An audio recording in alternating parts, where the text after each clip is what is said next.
사랑하는 행복한 교회 성도 여러분, 이 영상을 보시는 하나님 나라의 귀한 자녀 여러분, 오늘은 2023년 3월 11일 토요일입니다. 오늘 매일 성경 본문에서는 무리가 예수님의 안수를 받기 위해 자녀들을 데려오자 제자들이 아이들을 막아서며 꾸짖습니다. 하지만 예수님은 제자들을 질타하며 아이들에게 안수하십니다. 한 부자 청년이 예수님께 영생을 어떻게 얻는지를 묻습니다. 계명을 지키라는 말씀에 자신 있게 다 지켰다고 응답하지만 소유를 팔아 가난한 자들에게 주고 따르라는 말씀에 근심하고 돌아가 버립니다.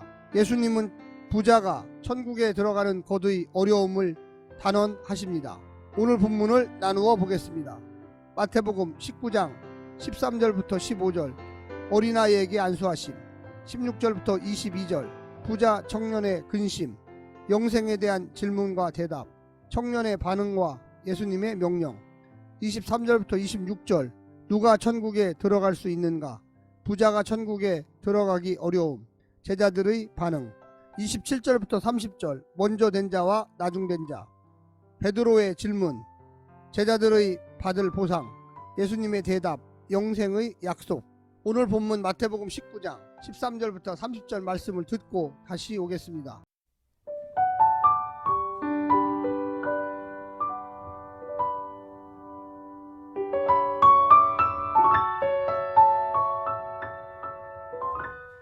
그때 사람들이 예수께서 안수하고 기도해 주심을 바라고 어린아이들을 데리고 오매 제자들이 꾸짖거늘 예수께서 이르시되 어린아이들을 용납하고 내게 오는 것을 금하지 말라. 천국이 이런 사람의 것이니라 하시고 그들에게 안수하시고 거기를 떠나시니라.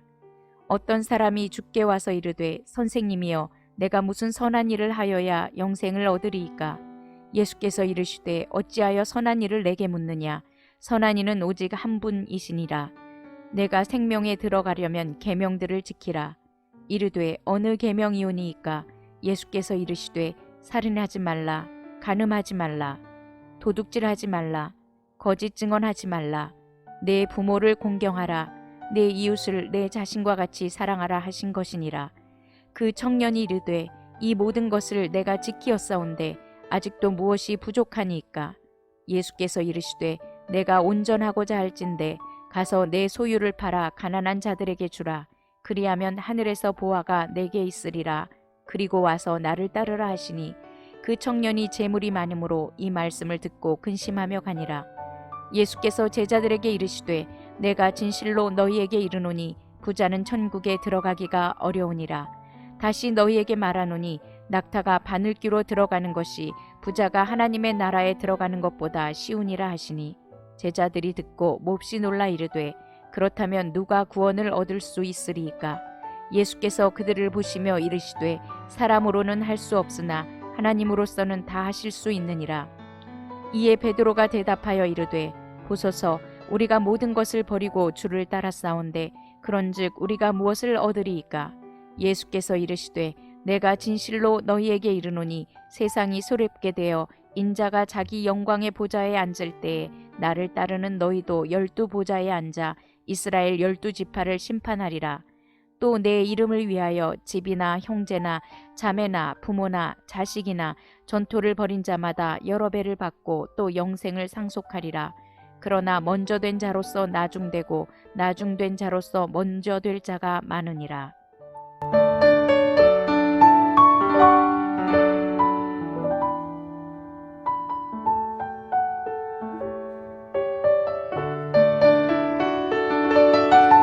바로 앞 단락에서 예수님은 바리새인들의 이혼에 대한 질문에 결혼의 숭고함과 하나님의 뜻인 부부의 온전한 연합을 교훈하시면서 가정의 중요성을 강조하셨습니다. 본 단락을 여는 짤막한 이야기에서도 가정에 속한 아이들의 중요성을 강조하십니다. 아이들과 대조되는 부자 청년의 이야기와 베드로의 질문이 맞물리면서 구원과 영생의 주제는 다음 단락의 포도원 품꾼 비유로 자연스럽게 흘러 들어갑니다. 특별히 부와 버림, 보상 같은 소주제들로 마태의 제자들은 좀 더 선명한 모습을 드러냅니다. 오늘 본문을 세 부분으로 나누어 자세히 설명드리겠습니다. 첫 번째, 천국은 어린아이 같은 사람의 것이다. 제자들은 사람들이 안수해 주기를 바라고 아이들을 데려오는 것을 금합니다. 축복을 받는 것에도 자격이 필요하다고 여긴 것입니다.